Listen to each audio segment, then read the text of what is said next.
Hello. Just this morning, I finished reading a novel which I hugely enjoyed. I thought was so skillfully written and very moving, but I've been somewhat intimidated to pick up this book, even though it's been recommended to me here in the comments and by members of my book club, and it's very highly regarded, but I've been kind of putting off reading it because I've been a bit nervous about it. The novel is Wee Pretty Pieces of Flesh by Colwill Brown. It's a debut novel.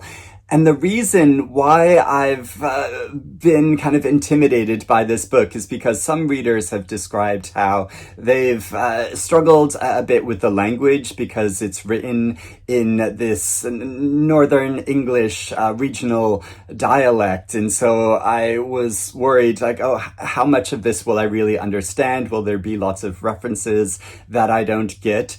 But going into reading it, I did not find this at all. I found this very readable, and I was able to comprehend it, like most of it, very easily. I mean, certainly there are some words and phrases that are used which, are kind of outside of my normal language, but certainly from the context in which they're used, I could fully understand them. So this was such a joy to read, and I'm so glad that I finally got to it because, yeah, I think it is completely excellent. So this novel follows the friendship of three girls from the north of England, specifically Doncaster, who grow up together, and during their adolescence they are incredibly close friends, but it traces that friendship over a long period of time and eventually meeting up again when later in their lives and kind of reconnecting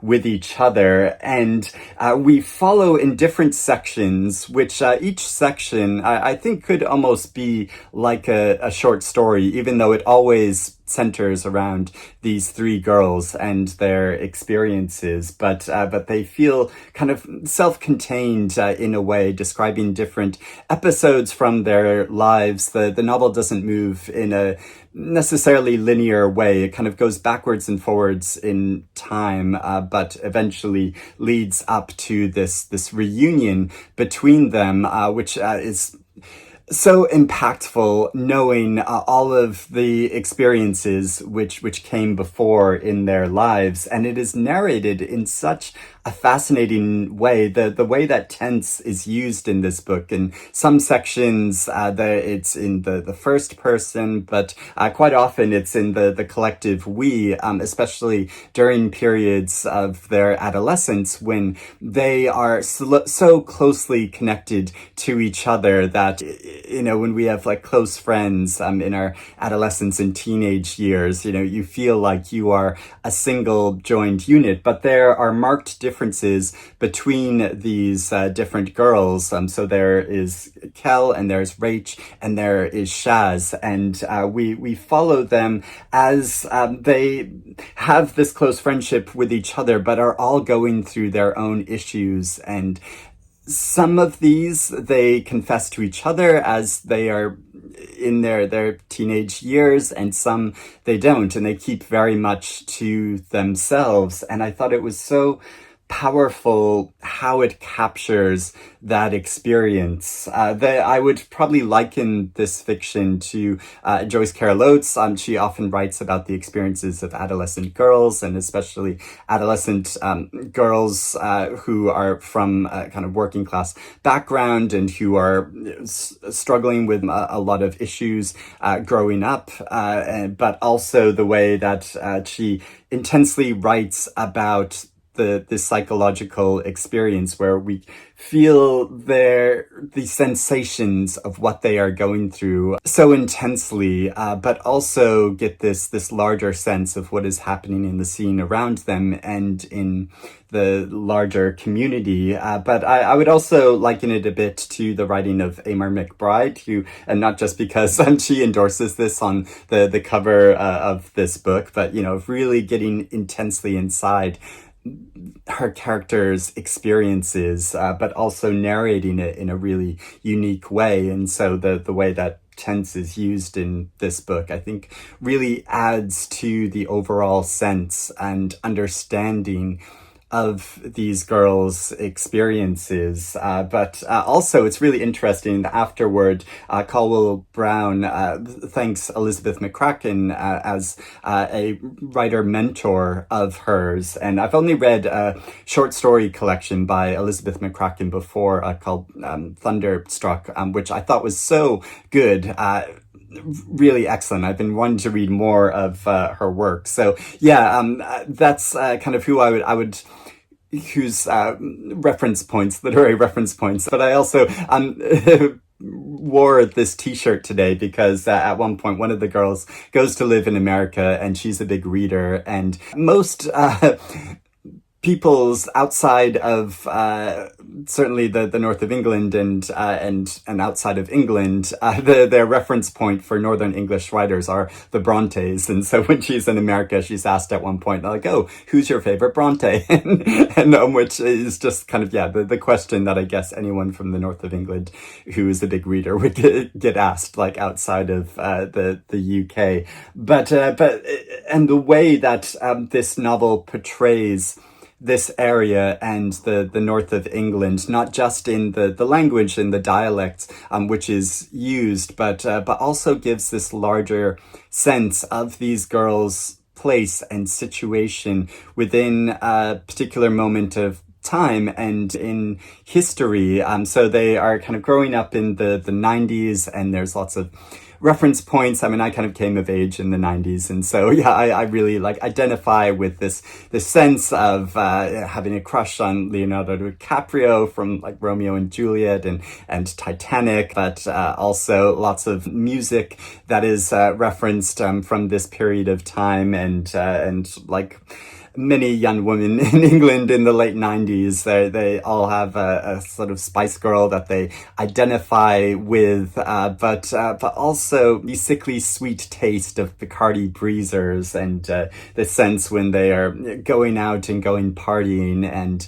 how they're often skint. They don't have all that much money to spend, and so will not pay the train fare, and the sense of hiding in the toilets of a train to try to evade paying any fares. And so it describes all this experience very intensely, but also really fascinatingly describes the experience of being aware of the local history and in the north of England, and the issues that this region has faced, but also stereotypes which are made about this region in the UK outside of the north of England, that often Northern English are stereotyped in a certain way, and many people from this area and these girls are very aware of these stereotypes and how they are speaking up against them, and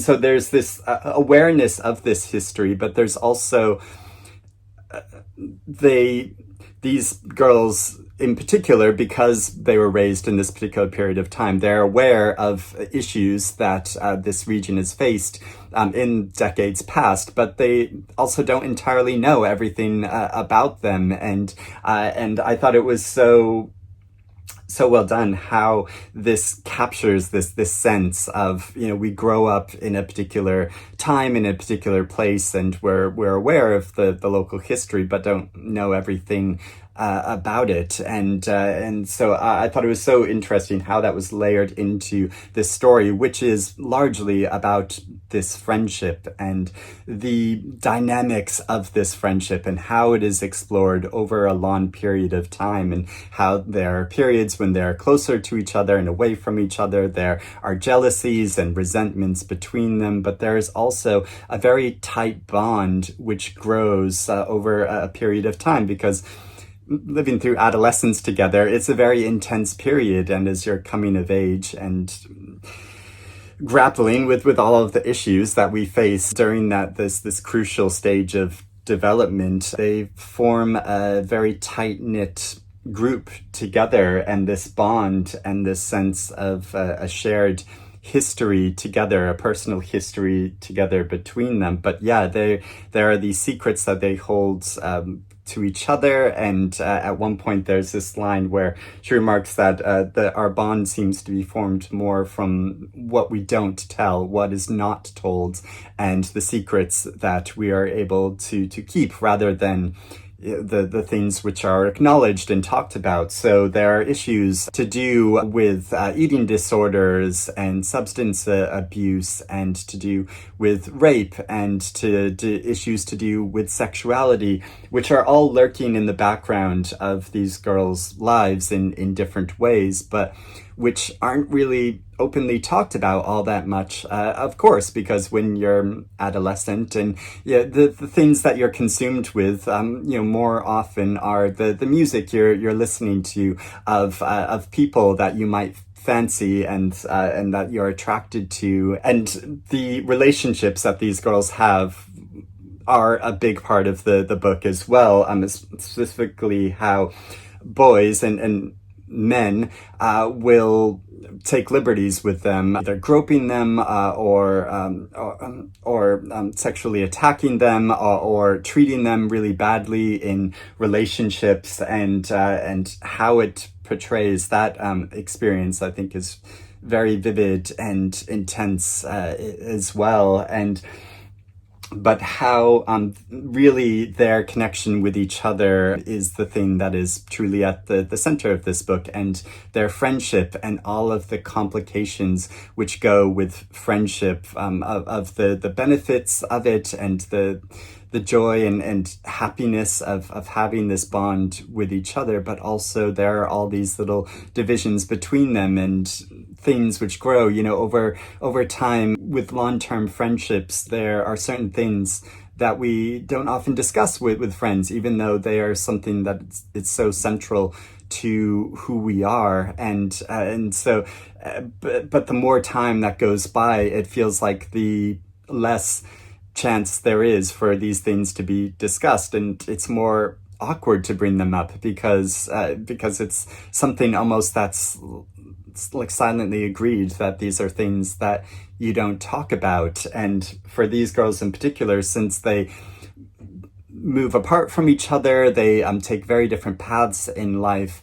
They develop in a way in their adulthood so that they are separate from each other. And so when there is finally this reunion with each other, it is quite awkward in some ways, that there is this knowledge of each other and kind of inherent understanding of each other, but there is also this distance. And I think this really mirrors the experience of meeting up with someone, that you were very closely bonded to in your youth, but then when you meet up later, that there will a lot of time has passed, and often the only commonalities you have are kind of recounting either people you knew when you were younger, or experiences that you had, particular intense experiences, and how it shows that and portrays this kind of reckoning between them at this later stage. I thought it built up to become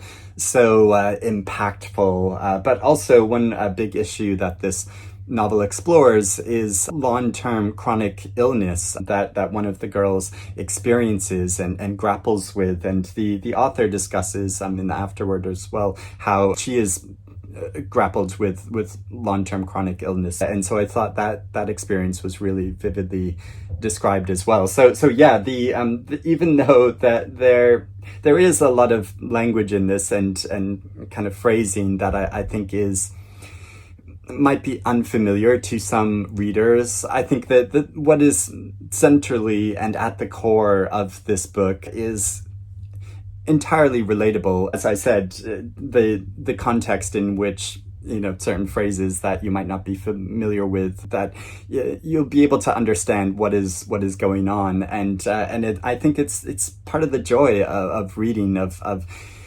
discovering different voices and ways of speaking, and it adds to the vibrancy and fun and playfulness of this book. And so I think it builds up to an incredibly enjoyable reading experience. And I would highly, highly recommend this book. And I'm so glad that I finally got to it. I was encouraged because it's just been shortlisted recently for the Goldsmiths Prize for fiction, which it feels kind of really strange to me that this book wasn't nominated for either the Booker Prize or for the Women's Prize for Fiction this year, because I think it really should have been. And I know some readers out there have been advocating for it to be on those prize lists. And now I would say retrospectively, yeah, I definitely agree that it should have been. But if you've read this book, I would love to know what you think about it, especially, whether did you grapple with how it was written or not. But also, if you're interested in reading it now, please let me know about that in the comments below. But really exciting for a debut novel, and I hope this author reads more books. Reads more books, writes more books. But anyway, thank you for watching me discuss it and be a fan of it. And I hope you're doing well and reading good things, and I'll speak to you again soon. Bye-bye.